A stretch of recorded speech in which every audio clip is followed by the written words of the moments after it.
Hi guys, welcome to my YouTube channel Open Green Energy. In this video, I will guide you how to make a off-grid solar system for your home. I will also show you how to choose and size the appropriate components required for the off-grid solar system. And at last, I will let you know how to wire all the components correctly. So without any further delay, let's move to the project.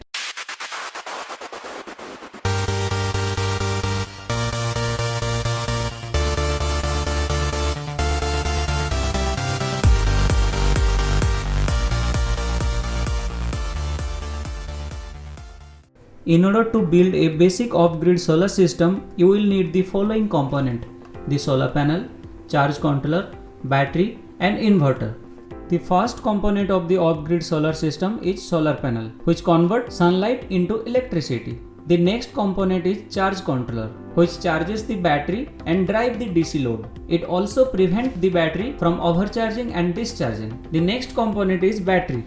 It stores energy generated from the solar panel during the daytime. The last component is inverter, which converts direct current from the battery bank to alternative current. The first step for designing an off-grid solar system is to find out your daily energy consumption. Energy consumption in watt hour equals to power in watt into time in hour. You can get the power rating of your appliances from the nameplate, or you can measure the actual power consumption by using a wattmeter. Here I am going to show you how I have measured the actual power consumption of few appliances.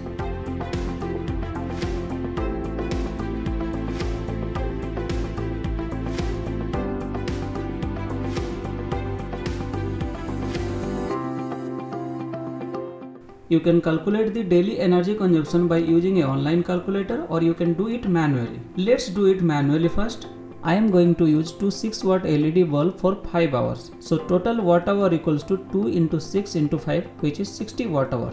You can repeat the same method for all the loads you are going to use. After calculating the total watt hour for all the appliances, you have to add them together to find out the daily energy consumption. Here the total watt hour equals to 719. You can do the same thing by using an online calculator by EPEver.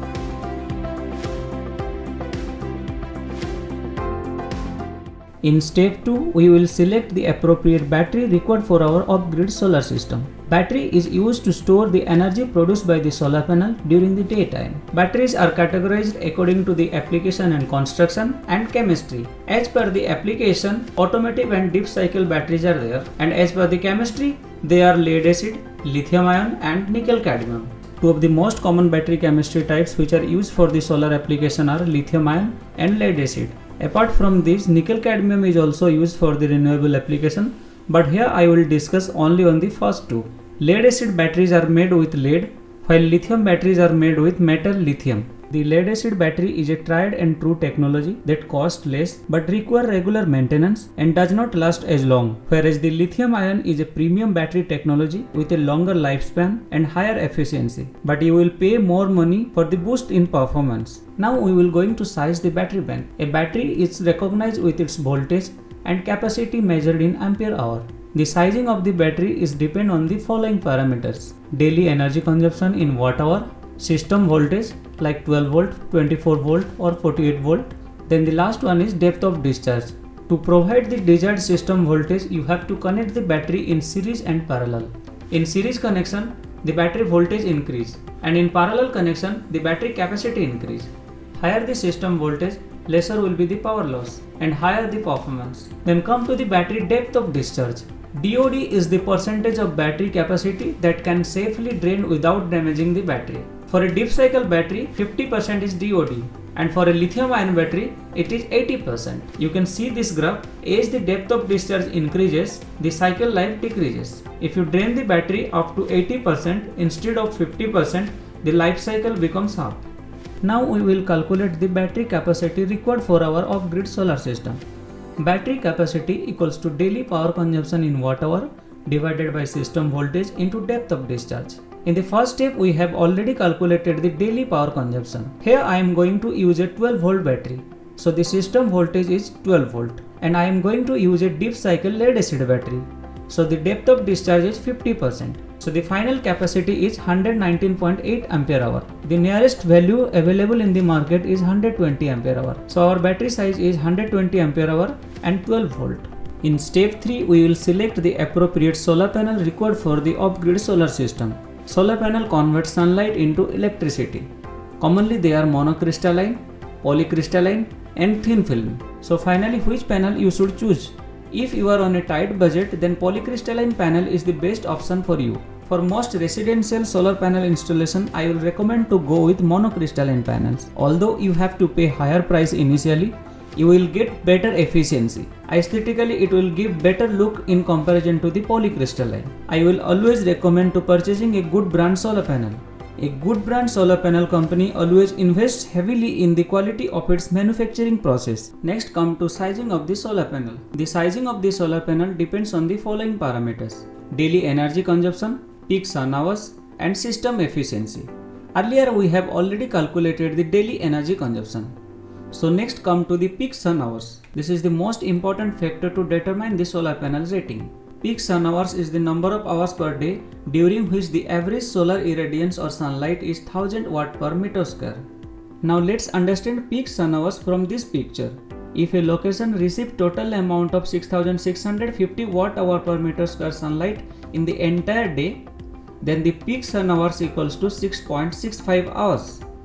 Then how to find the peak sun hours received at your location? The solar irradiance map can show you the amount of solar energy your location receives on an average day. To find out the amount of solar irradiance in your area, you can use Global Solar Atlas. Search Global Solar Atlas, then search for your location. Once you find out your location, change this from year to day.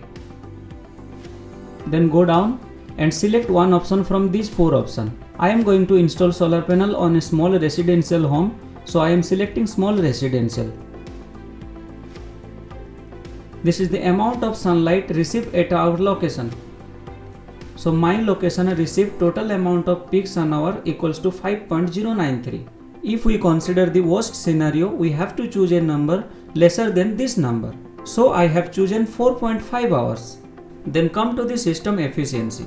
You will never get the rated power from your solar panel because there are few losses associated with it, like soiling loss, the loss due to the dust deposition on the solar panel, then the shading loss, loss due to the shadow by trees and building near to the solar panel installation, then finally the wiring loss.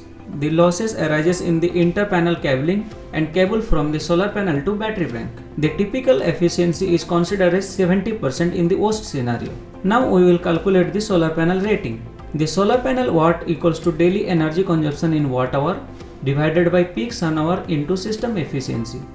Earlier we have calculated the daily energy consumption, which is 719 watt hour, and peak sun hour equals to 4.5 hours. So the required panel watt equals to 228.25 watt.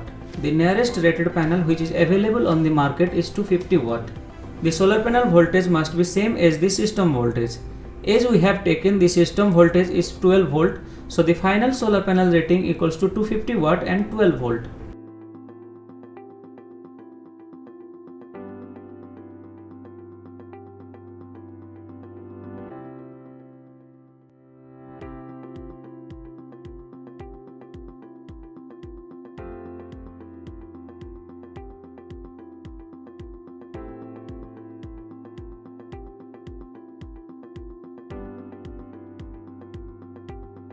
In step 4, we will select the appropriate charge controller required for the off-grid solar system. Charge controller is a device which is placed in between the solar panel and battery bank.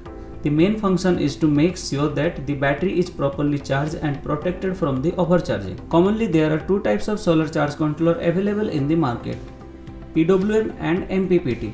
The efficiency of a MPPT charge controller is 30% higher than that of the PWM charge controller, as it uses costly electronics component, so the cost is higher than that of the PWM controller.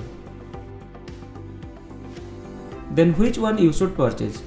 PWM controller are best for small off-grid power application that don't need any other features and has very little budget. MPPT controller is best for larger system. When the solar array voltage is substantially higher than the battery voltage, then MPPT is the best controller.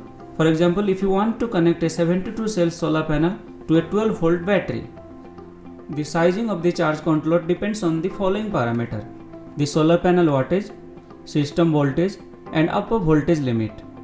You can get the solar panel rating and all other information from the specification sheet. Each charge controller is rated for a upper voltage limit. This refers to the maximum amount of voltage they can handle from the solar array. The charge controller voltage shall be matched with the system voltage. The standard configuration are 12, 24 and 48 volts. Finally, we will calculate the charge controller current rating. Current rating equals to solar panel wattage divided by system voltage into safety factor.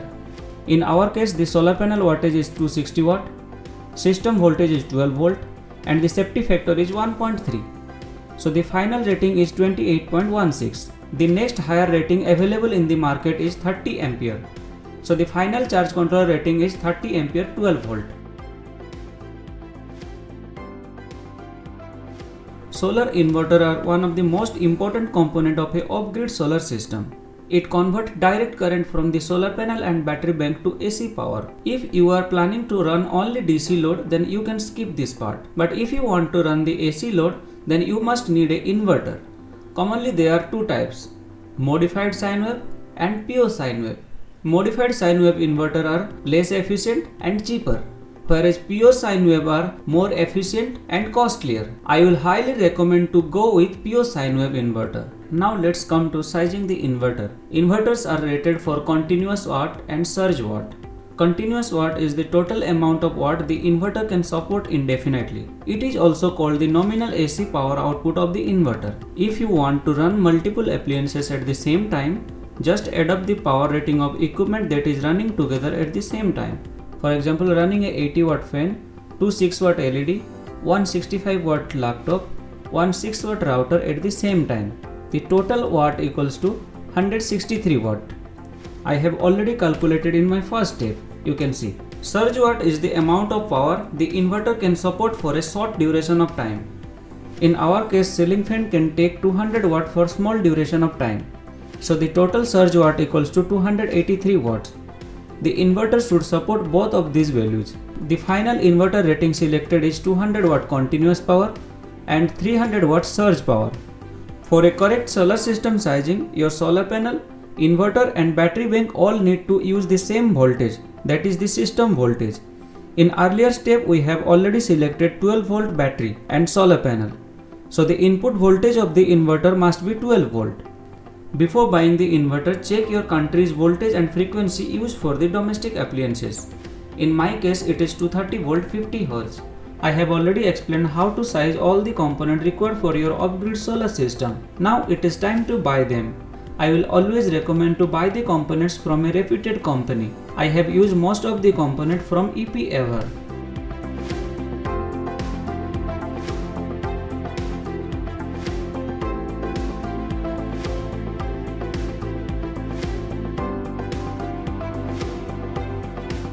I have used a thick plywood to mount all the components. First I install the DIN rail to mount the circuit breaker.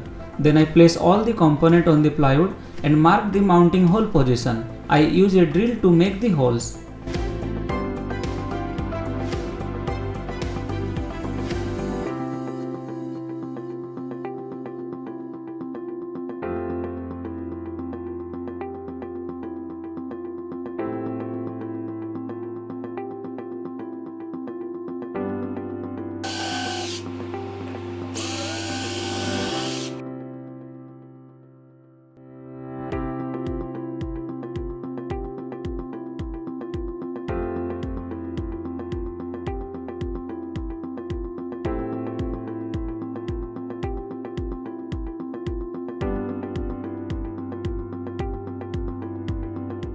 Now it is time to wire the components. You can follow the wiring diagram to complete it. You can download the wiring diagram from the link given in my video description.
You can monitor the solar panel, battery and inverter parameters from the LCD on the controller and inverter.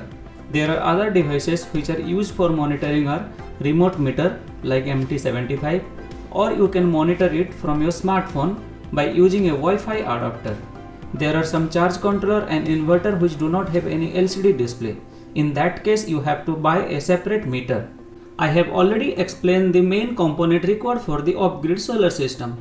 Apart from these 4 main components, you will also need some other components like cables, fuses and breakers, MC4 connectors, spanners required for connecting and disconnecting the MC4 connectors, etc.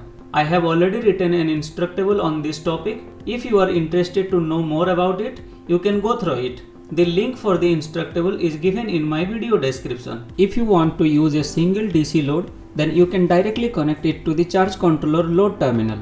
But if you want to use multiple loads at the same time, then you need a DC bus bar or DC fuse box or distribution box. Fuses and breakers are primarily used to protect the system wiring from catching fire or getting damaged if a short circuit occurs in the circuit. There are 3 different locations where fuse and breaker must be installed: between the charge controller and solar panel, between the charge controller and battery bank, and between the battery bank and inverter. You can also add a more breaker in the inverter output.